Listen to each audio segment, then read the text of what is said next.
It's happening. Mic check. 1, 2, 1, 2. Good evening. So we're doing some more web gaming. Let's talk about it. Let's see what it's about. Am I ready? Yeah, I should be ready.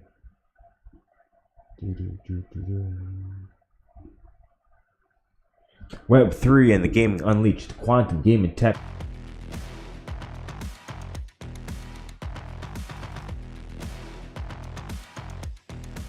My name is Oliver De Bono. I'm the CEO at Quantum Gaming. And I'm here today to talk about kind of like an elephant in the room that, a lot of people come up to us as a platform provider. And the first question is, they say, I want to build a crypto casino, okay? And that kind of word is a little bit of a buzzword. If you look at the market today, the concept of a crypto casino is very vague. Do you mean a Web3 casino, or do you mean a casino that is crypto-enabled? So what we're trying to tackle, or what I want to talk about and really explain to the market, is the fundamental difference and what we're trying to do to bridge that gap. So there's a lot you can do with the... If we thought trading crypto and just the discovery of holding certain coins was risky and gambling, now they're just fully going to just gamble with crypto. Oh my goodness. People will liquidate their assets so fast they won't even realize it. casino market today.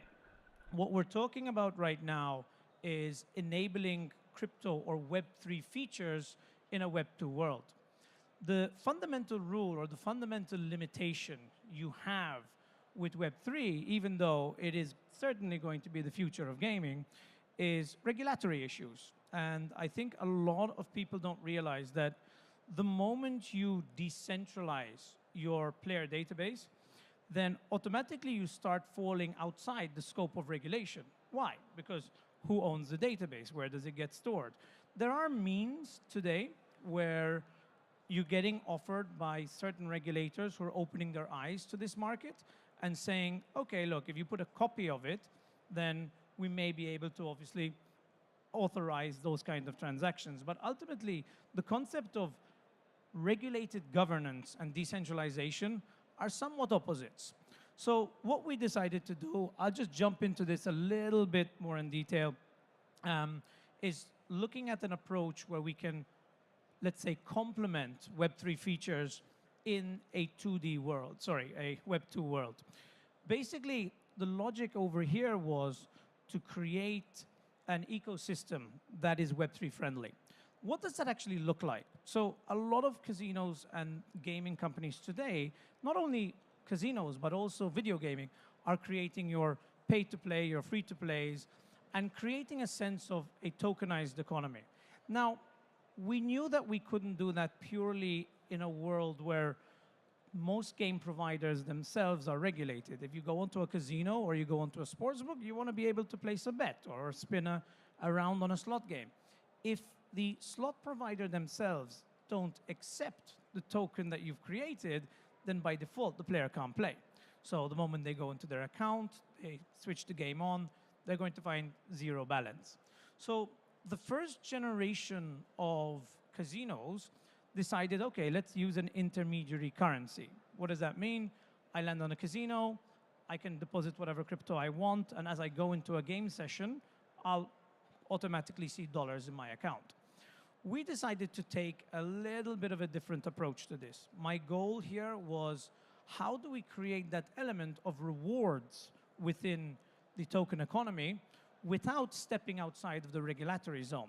So as a platform provider holding 3 licenses, what we decided to do is, let's target one objective. How can we give rewards in a native token? What does that look like? Firstly, I want to be clear, we don't create the token.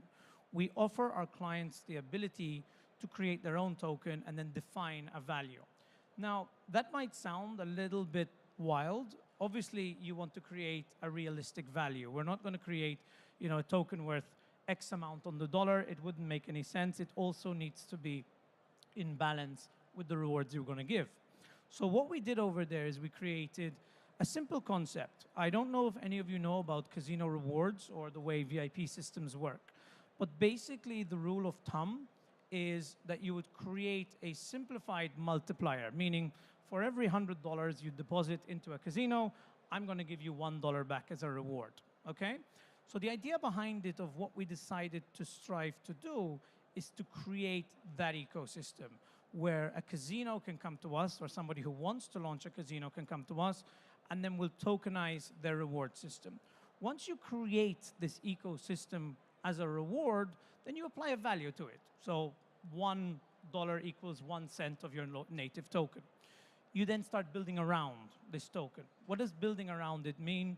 There's a lot you can do. Once you've created that ecosystem, you can very easily build a reward that is in balance to that ecosystem. So what does that actually look like? A player comes in, they do a $100 deposit, they get whatever, $1 value in that particular token, and then you decide how you want that to work, whether you want that individual to hold on to that token, and the longer they hold on to that token and the greater their balance of said token is, the more rewards you can give them. So a lot of casinos today have VIP programs, and the higher you rank up in the VIP programs, the more rewards you accumulate. So it becomes a little bit of a snowball effect. This was our aim. Our aim was to create an ecosystem that was Web3 friendly, that the players can actually take those tokens outside of the casino and into whatever crypto wallet they felt was more relevant. So this is a little bit the subject we're on today. It's not going to be a very, very long workshop, but I want to just explain the logic behind it and the restrictions within the kind of regulated market.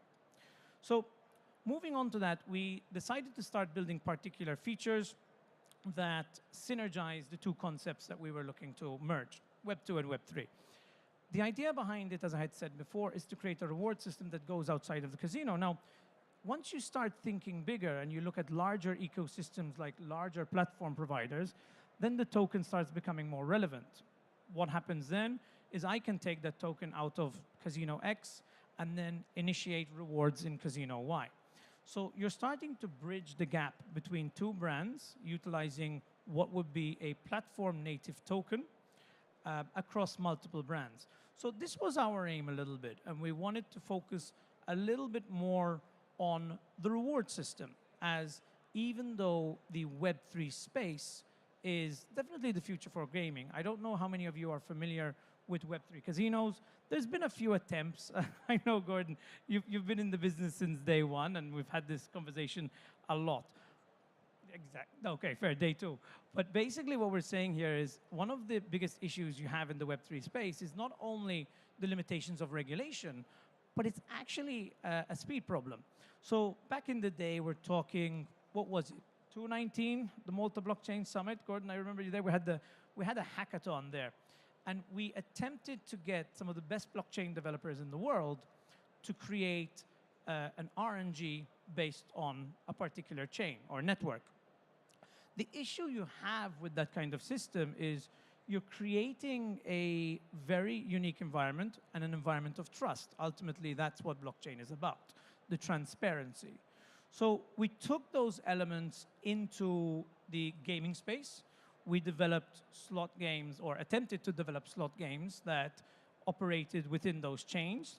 And as what we call bet and win package was concluded upon, then you have a result, and that result is transparent. You can now verify that the RTP of that slot game is real.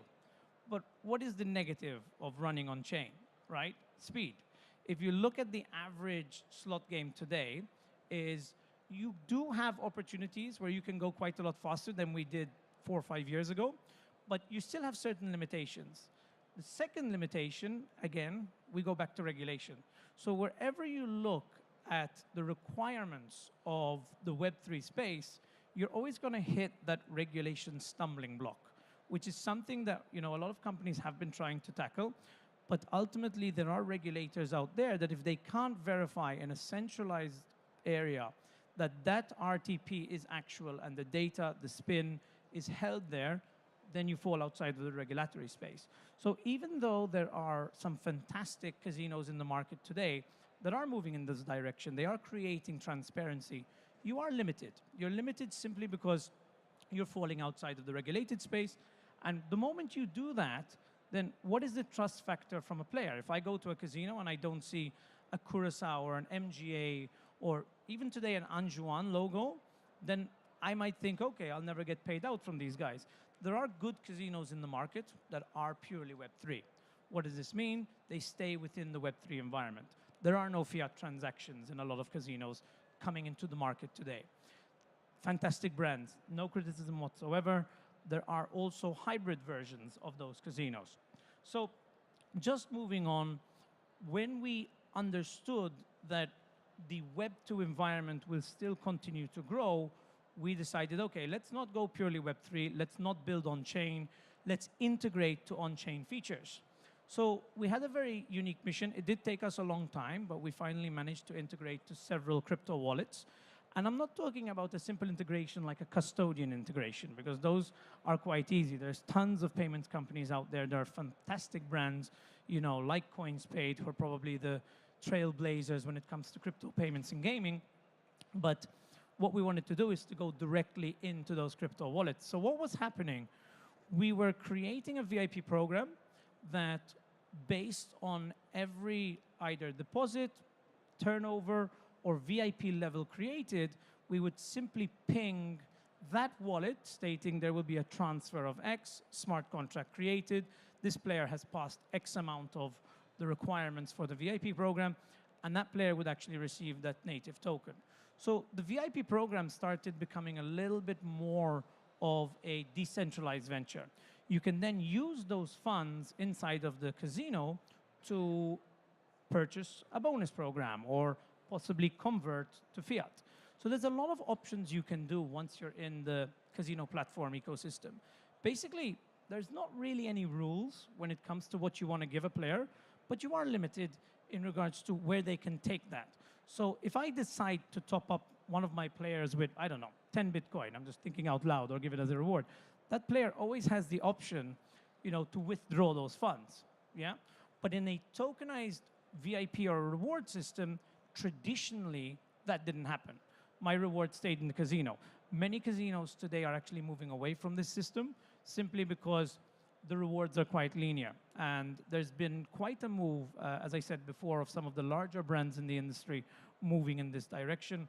It's created a very unique, let's call it, trust factor. But it's also another question that came out of this was, do I want to send my players, give them a reward that can be used on other casinos? Obviously, as a platform provider, that makes sense. But as a white label provider, you didn't want to do that.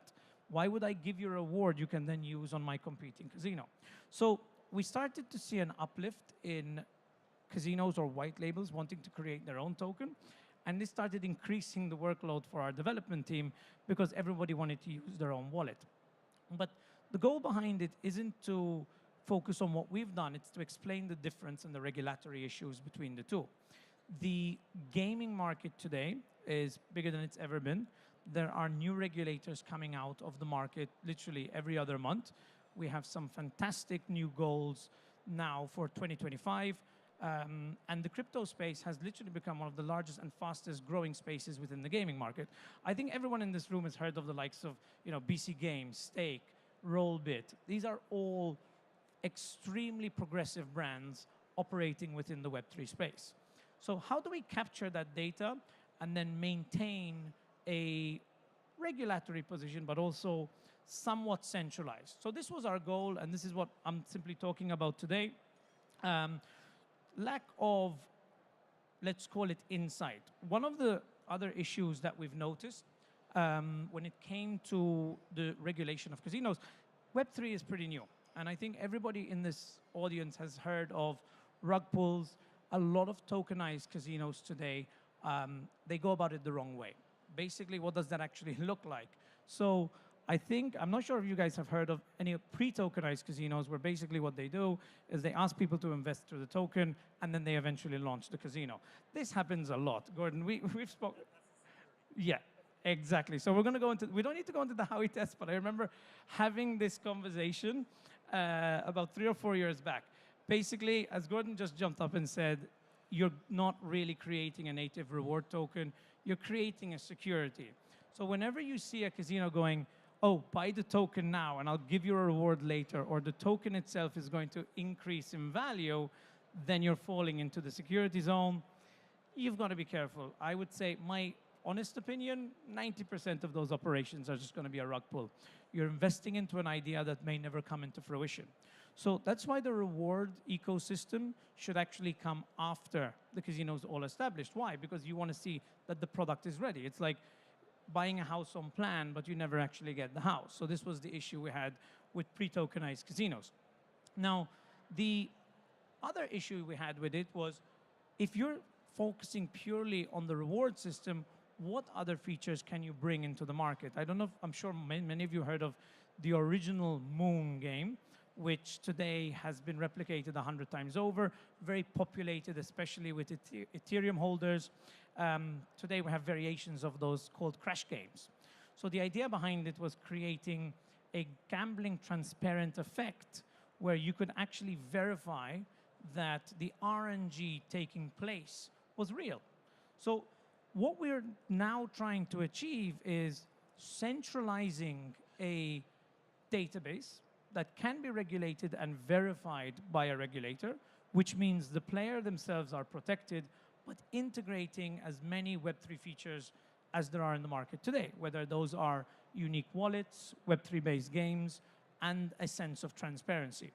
So I'm kind of circling back to my first topic. The idea behind the concept of a crypto casino is still far and few. There are very good products in the market out there, but we're not 100%, let's say, there yet. So moving forward, guys, please, also the slides, they're more generic information. My role here is just to give you a bit of a brief on what we're doing and what we're interested in doing. Moving on just a little bit, I think we come into the same subject, and as Gordon said earlier, it's a case of blending user experience and compliance. One of the biggest issues we've seen in the past with the crypto casino concept were delays, slowdowns, and outside of the regulatory zone. Compliance and security is a must. Now, a lot of people will argue that you are more secure in a decentralized space, but then ultimately the question comes around, like, who is responsible? Who is responsible for the player? Who is responsible to the regulator? Can you truly create a decentralized casino? Another project we took on, which was quite interesting, but again, it's a hybrid version. We integrated our casino engine into several metaverse projects. Now, there was a big hype of metaverse about 2 or 3 years ago. It seems to have died down somewhat, but the elements remain. So what would happen? We integrated it more as an interface than actually creating a Web3 game. What does it look like? Somebody enters the metaverse. I don't know if anyone's played Sandbox or any other products of a similar nature, but the idea behind it was you enter the metaverse, and as you move towards or inside your metaverse, you can actually trigger a regulated casino to appear. But there is a little bit of a caveat with that. If that casino appears inside the metaverse itself, then again, you've immediately fallen outside of regulatory requirements because the IP or the domain you're interacting with the casino on is not listed by the regulator. So the only way around this was you could either run a proxy, so you're actually pulling that data back towards your platform, or you simply guide the player outside of the metaverse temporarily. What we decided to do is we pulled an iframe. So an iframe would actually come up and display within the metaverse itself. It looked really good. It looked really clean. So you had this little character running around, and it looked like he was looking at a cinema screen, and you could interact with it. But the iframe itself was actually pulling our domain name. It was the only way to verify how to get a Web2 environment regulated in a Web3 space, because if your IP doesn't match, the games won't work. Your payments won't work. Most of the banks will decline immediately, especially if you're going, in that case, for a fiat deposit. So we then decided to take it a step further. We connected the wallet directly to the Metaverse wallet, which was a much easier thing to do. And we simply applied a conversion between their native token and the token within the casino itself. We did 1-for-1. So if you've got 50 native token, whatever it's called, we just applied $50 into the casinos themselves. So the moment the players opened those screens, they automatically saw that they had $50 in their account, which was fantastic because now we removed the initial two problems of payments and gateways.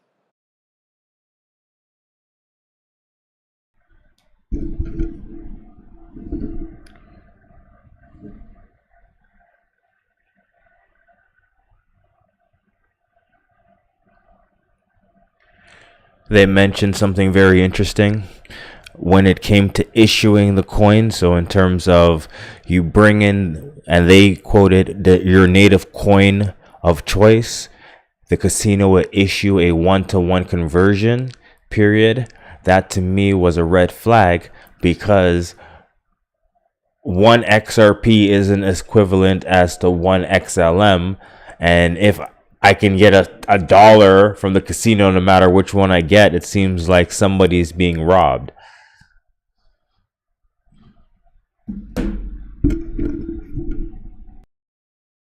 So it was now gone. But again, these are only concepts that I'm talking about today that are explaining where the market is right now and where Web 2 and Web 3 integrate.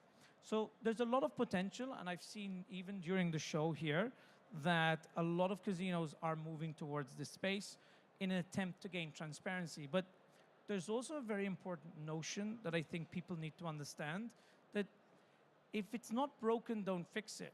There aren't many issues with the platform market today.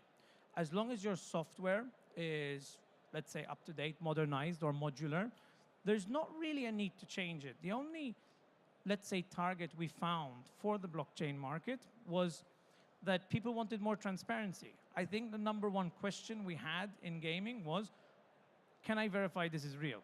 Anyone who's ever played on a casino goes, they come in, they put 100 euros in, they spin 3 or 4 times, and they go, they're cheating me.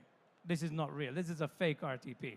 I felt it myself. It's like, how is it possible when you're meant to have a 95% RTP on a game and you put $100 in, that you've lost all your money in seconds? So this is where blockchain really kicked in, and this is the current future of blockchain development within the gaming market, where that layer of transparency is coming to the market, where a player can see the verified RTP. Stake do this quite well. I think Rollbit's going in this direction as well.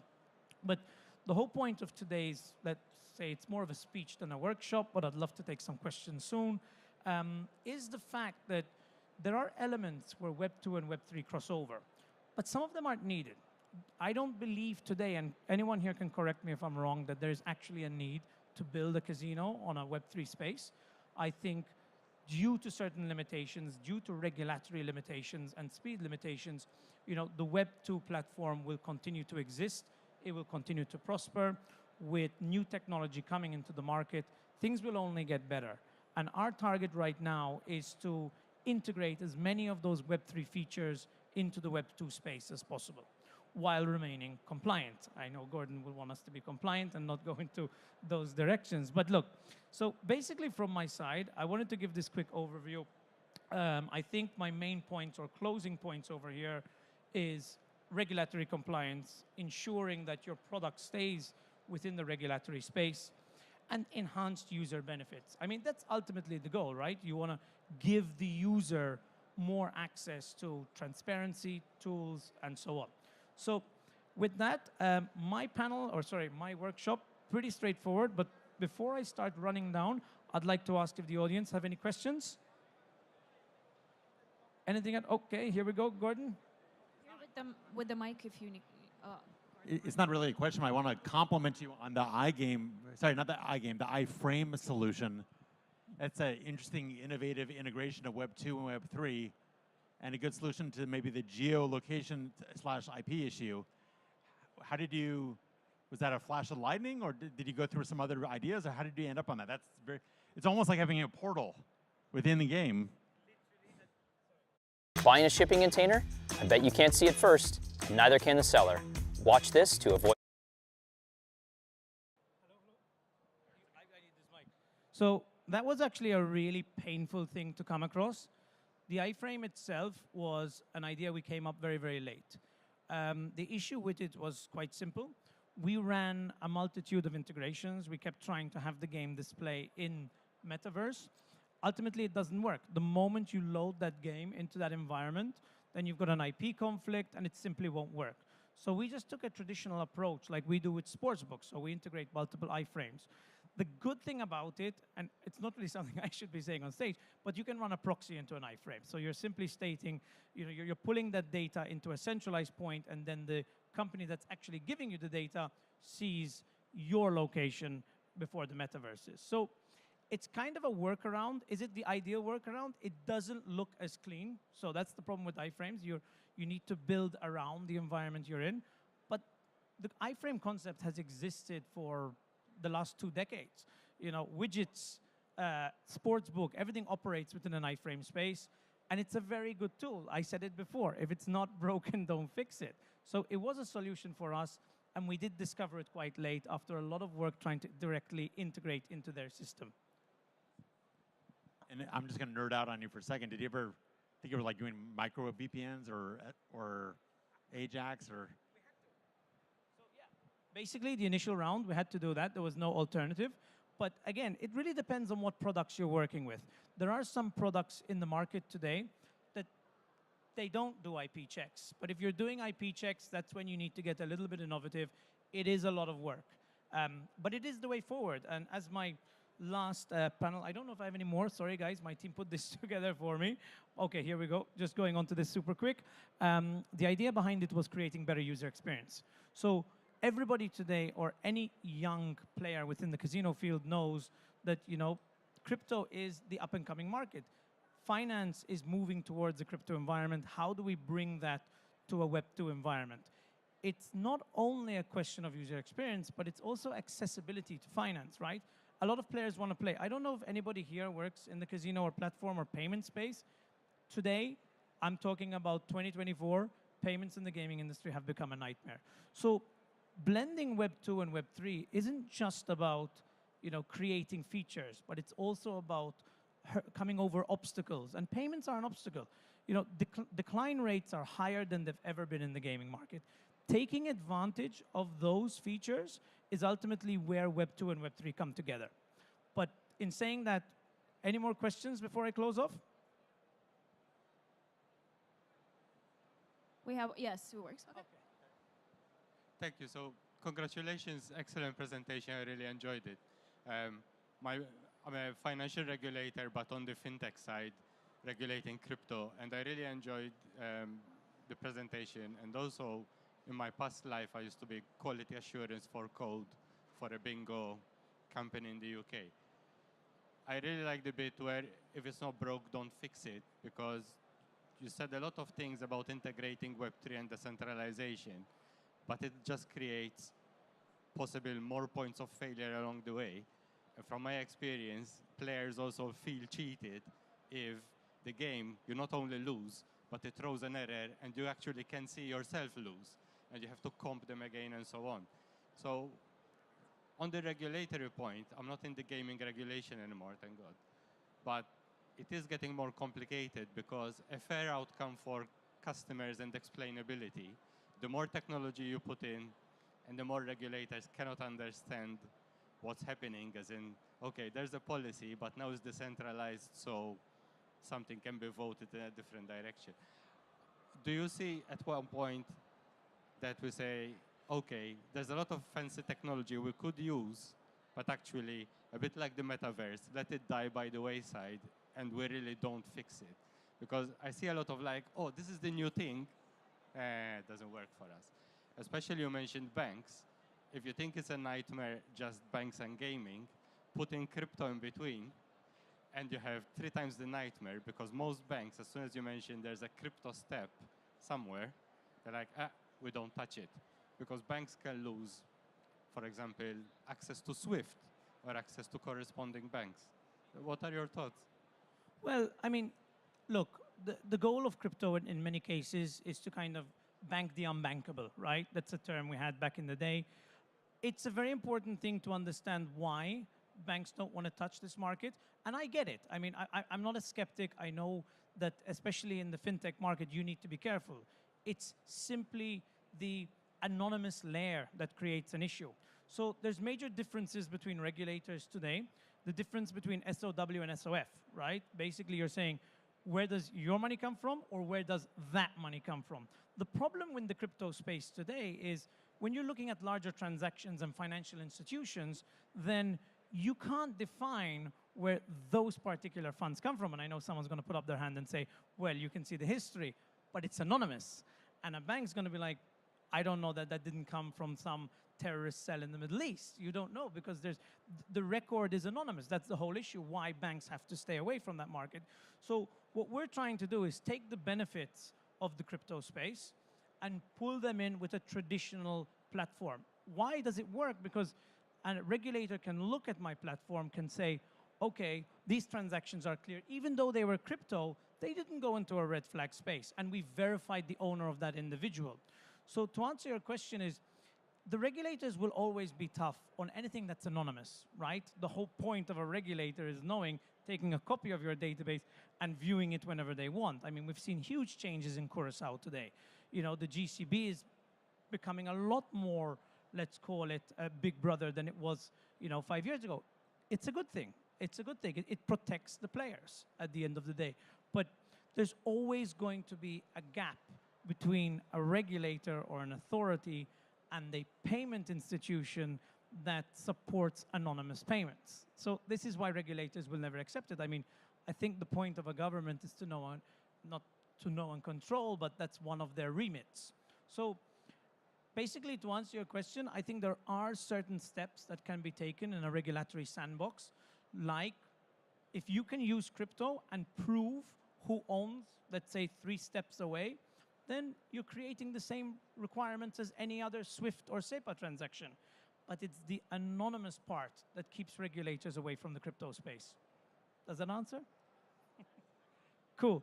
Okay, guys, unfortunately I'm over, but if there's anyone else who has any other questions, before I jump off, let me know. Fantastic. Okay, thank you so much, and have a great last day of Sigma.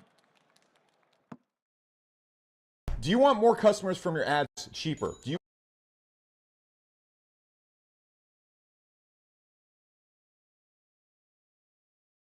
That was interesting. The banks really don't want to touch this. It's funny to see how the banks are going to handle this, because they hate crypto, and now they want to introduce gambling, which is this easy frauded industry, with crypto and other frauded industry and banks. This is going to be an interesting things to happen. Let's see how it all works out. They're very poised to bank the unbankable.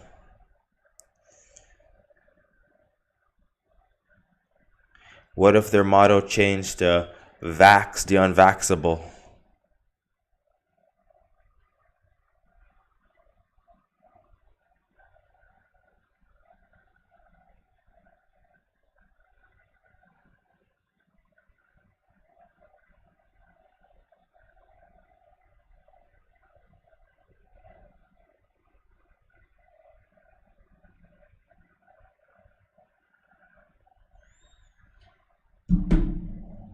That's basically what I gotta say for that. Not much left for me to do. Where are my glasses? I can't find these two. Eyes look heavy. Alright, so I understand what's going on. Alright, thank you again for joining me today. Have a great evening. I will talk to you guys on the next one.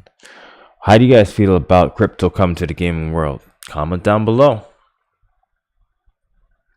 I'm interested to see how it all plays out. I know a lot of people that are stuck in the gambling industry, like they're addicted essentially. So like you bring out crypto where they're not even really seeing the cash. Like, it's easy. Count that out, put it on the table, get some money back. Now it's just bloop, bloop. A lot different. You know what I mean? Man, them when you move money in your wallets, you like it just numbers now, right? You don't even feel it. It's just hopefully the transaction goes through. So we'll see what happens. Interesting nonetheless. Have a good evening. We out.